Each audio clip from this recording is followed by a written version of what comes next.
ಎಲ್ಲರಿಗೂ ಕೂಡ ನಮಸ್ಕಾರಗಳು. ನನಗೆ ನಮ್ಮಣ್ಣ ಕೊಟ್ಟಿರ್ತಕ್ಕಂಥ ಕವಿತೆ, ನೀ ಹೆಂಗಿದ್ರೂ ಕೂಡ ಬೆಣ್ಣೆ ಹಳ್ಳ ದಾಟೇನೇ ಬರಬೇಕು, ಅದಕ್ಕೆ ನೀನು ಬೆಣ್ಣೆ ಹಳ್ಳ ತಗೋ ಅಂತ ನನಗೆ ಕೊಟ್ಟಿರ್ಬೇಕನ್ಸುತ್ತೆ. ನನ್ನ ಪಾಲಿನ ಕವಿತೆ ಬೆಣ್ಣೆ ಹಳ್ಳ. ಯಾಕೆ ಬಂತು ಬೆಣ್ಣೆ ಹಳ್ಳ ಅಂತ ಹೆಸರು ಹೇಳಬೇಕು ಅಜ್ಜ ನನಗೆ. ಯಾಕೆ ಬಂತು ಬೆಣ್ಣೆ ಹಳ್ಳ ಅಂತ ಹೆಸರು ಹೇಳಬೇಕು ಅಜ್ಜ ನನಗೆ. ಕಣ್ಣಿ ಕೆಸರು ಸವಳಾದ ನೀರು ಗೊತ್ತಿಲ್ಲ ಏನು ನಿನಗೆ. ಕಣ್ಣಿ ಕೆಸರು ಸವಳಾದ ನೀರು ಗೊತ್ತಿಲ್ಲ ಏನು ನಿನಗೆ. ನೀ ಕೇಳು ಕಂದ ಹೊತ್ತಿತ್ತ ಮುದುಕಿ ಗಡಿಗ್ಯಾಗ ತುಂಬಿದ ಬೆಣ್ಣಿ. ನೀ ಕೇಳು ಕಂದ ಹೊತ್ತಿತ್ತ ಮುದುಕಿ ಗಡಿಗ್ಯಾಗ ತುಂಬಿ ಬೆಣ್ಣಿ. ಮಳೆಗಾಲ ಇತ್ತು ಮಹಾಪೂರ ಬಂತು, ಮಳೆಗಾಲ ಇತ್ತು ಮಹಾಪೂರ ಬಂತು, ಬಿಚ್ಚಿದಂಗ ಹೋರಿ ಕಣ್ಣಿ, ಬಿಚ್ಚಿದಂಗ ಹೋರಿ ಕಣ್ಣಿ. ಸೆಳವಿನ ನೀರಾಗ ಸಿಕ್ಬಿಡ್ತು ಮುದುಕಿ ಚೆಲ್ಲೈತಿ ಬೆಣ್ಣಿ ಗಡಿಗೆ. ಸೆಳವಿನ ನೀರಾಗ ಸಿಕ್ಬಿಡ್ತು ಮುದುಕಿ ಚೆಲ್ಲೈತಿ ಬೆಣ್ಣಿ ಗಡಿಗೆ. ತೇಲ್ಕು ಅಂತ ಹೋಗೋ ಬೆಣ್ಣಿ ನೋಡ್ಯಾಳ ದಂಡ್ಯಾಗ ನಿಂತ ಹುಡುಗಿ.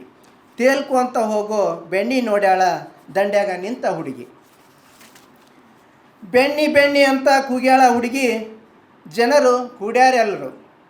ಬೆಣ್ಣಿ ಅಂತ ಕೂಗ್ಯಾಳ ಹುಡುಗಿ, ಜನರು ಕೂಡ್ಯಾರೆಲ್ಲರು. ತಂದೈತಿ ಬೆಣ್ಣಿ ಅಂಥೇಳಿ, ತಂದೈತಿ ಬೆಣ್ಣಿ ಅಂಥೇಳಿ, ಅದಕ್ಕೆ ಬೆಣ್ಣೆ ಹಳ್ಳ ಅಂತ ಹೆಸರು, ಅದಕ್ಕೆ ಬೆಣ್ಣೆ ಹಳ್ಳ ಅಂತ ಹೆಸರು. ಧನ್ಯವಾದಗಳು. ಎಲ್ಲರಿಗೂ ನಮಸ್ಕಾರ. ನಾನು ಕಾಲದ ಮಿತಿಗೆ ಒಳಪಟ್ಟಿರೋ ಮನುಷ್ಯ, ಕಾಲಾತೀತ ಅಲ್ಲ. ಅಂದರೆ ಸಮಯವನ್ನು ನಾನು ಬಹಳ ಎಚ್ಚರಿಕೆಯಿಂದ ಬಳಸಬೇಕಾಗಿದೆ. ಬಹುಶಃ ಭಾಳ ಅಂದರೆ 4 ನಿಮಿಷ ಅಷ್ಟೇ ನಾನು ಮಾತಾಡ್ತೀನಿ. ಇವತ್ತಿನ ಈ ಗೋಷ್ಠಿ ತುಂಬ ಅರ್ಥಪೂರ್ಣವಾದದ್ದು. ಮೊದಲಿಗೆ ಚಂದ್ರಗೌಡ ಕುಲಕರ್ಣಿ ಸರ್ ಅವರ ಕಾವ್ಯದ ಬಗ್ಗೆ ಭಾಳ ಅಧ್ಯಯನಪೂರ್ಣವಾದ ಮಾತುಗಳನ್ನ ನಮ್ಮ ಡಾಕ್ಟರ್ ಯಾಕೊಳ್ಳಿ ಸರ್ ಅವರು ಮಾತಾಡಿದ್ದಾರೆ. ನಿಜ ಹೇಳಬೇಕು ಅಂತಂದರೆ ಬಹುಶಃ ಆ ಥರದ ಅಧ್ಯಯನ ಮಾಡಿದ ಮಾತುಗಳನ್ನು ಕೇಳಿಸ್ಕೊಳ್ಳೋ ಅವಕಾಶಗಳು ನಮಗೆ ಹೆಚ್ಚು ಆಗಬೇಕಾದ ಅಗತ್ಯ ಇದೆ. ಅದು ಒಂದು. ಎರಡನೇದು, ಈ ತ್ರಿಪದಿ ಛಂದಸ್ಸಿನಲ್ಲಿ ಈ ಥರದ ಬಹಳ ಅದ್ಭುತವಾದ ಮತ್ತು ಒಂದು ರೀತಿಯಲ್ಲಿ ಚಾರಿತ್ರಿಕವಾದ ಕಾವ್ಯವನ್ನು ಕಟ್ಟಿಕೊಡುವ ಪ್ರಯತ್ನ ತುಂಬ ಅಪರೂಪದ್ದು ಕೂಡ ಹೌದು. ಬಹುಶಃ ಮುಂದಿನ ದಿನಗಳಲ್ಲಿ ನಾವೇನು ಮಾಡಬಹುದು ಅಂತಂದರೆ, ನಾನು ಬೆಳಗ್ಗೆ ಕೃಷ್ಣಮೂರ್ತಿ ಸರ್ ಜೊತೆಗೆ ಮಾತಾಡ್ತಾ ಇದ್ದೆ.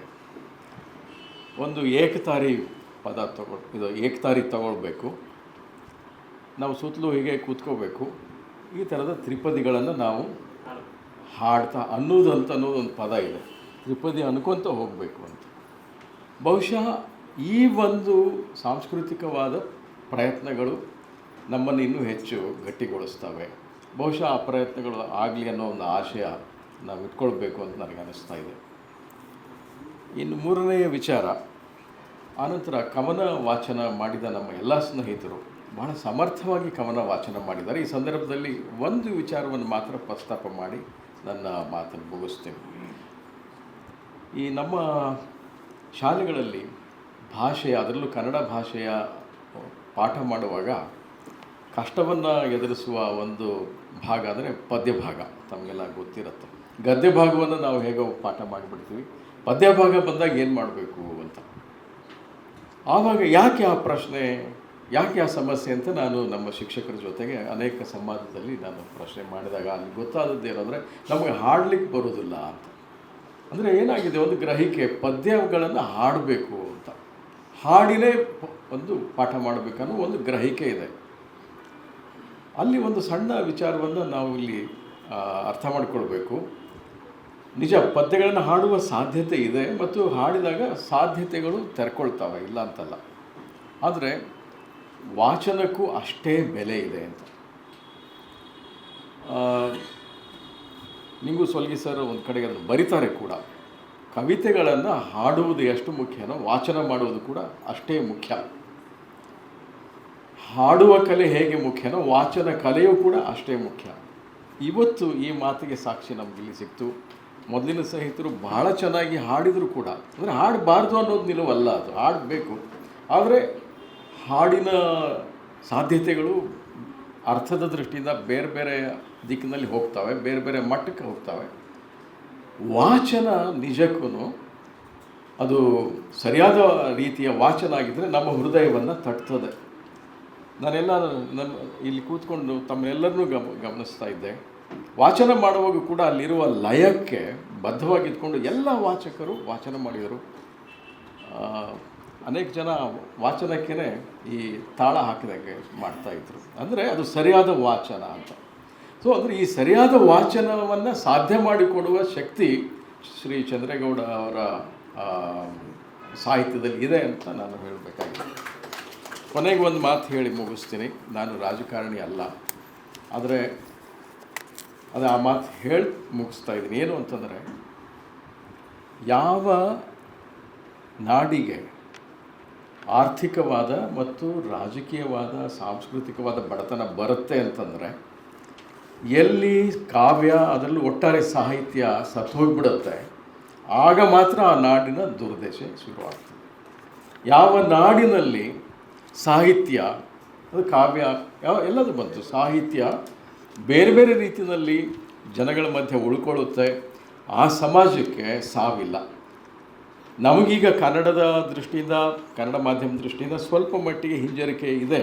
ಆದರೆ ನಮಗಿರುವ ಒಂದು ದೊಡ್ಡ ಆಶಾಕಿರಣ ಏನು ಅಂದರೆ, ಯಾಕೆಂದರೆ ಆಶಾ ಕಿರಣಗಳನ್ನ ಇಟ್ಕೊಂಡು ಹೋಗಬೇಕು. ನಾವು ಸೋಲ್ತಾ ಇದ್ದೀವಿ ಅನ್ನುವ ವಾಸ್ತವ ನಿಜ.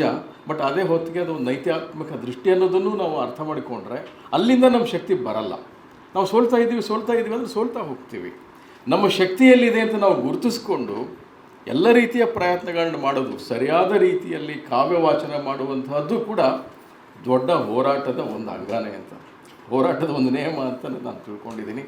ಇದೆಲ್ಲ ಸಾಧ್ಯತೆಗಳು ಮತ್ತೆ ಚಂದ್ರೇಗೌಡ ಕುಲಕರ್ಣಿ ಸರ್ ಅಂಥವರ ಸಾಹಿತ್ಯದಿಂದ ನಮಗೆ ಒದಗಿ ಬರುತ್ತೆ. ಅದನ್ನು ಇನ್ನೂ ಹೆಚ್ಚು ನಮ್ಮ ಹೃದಯಕ್ಕೆ, ಬುದ್ಧಿಗೆ ನಾವು ತೆಗೆದುಕೊಳ್ಳುವ ಪ್ರಯತ್ನಗಳಾಗಬೇಕು. ಆ ದಿಸೆಯಲ್ಲಿ ಅನೇಕ ವೇದಿಕೆಗಳು ಪ್ರಯತ್ನ ಮಾಡಲಿ ಅನ್ನುವ ಆಶಯದಿಂದ ನನ್ನ ಬಹುಶಃ 3 ಅಥವಾ 4 ನಿಮಿಷ ಅಂದಿದ್ದೆ, 4 ನಿಮಿಷ ಕರೆಕ್ಟ್ ಆಯಿತು, ಮುಗಿಸ್ತಾ ಇದ್ದೀನಿ.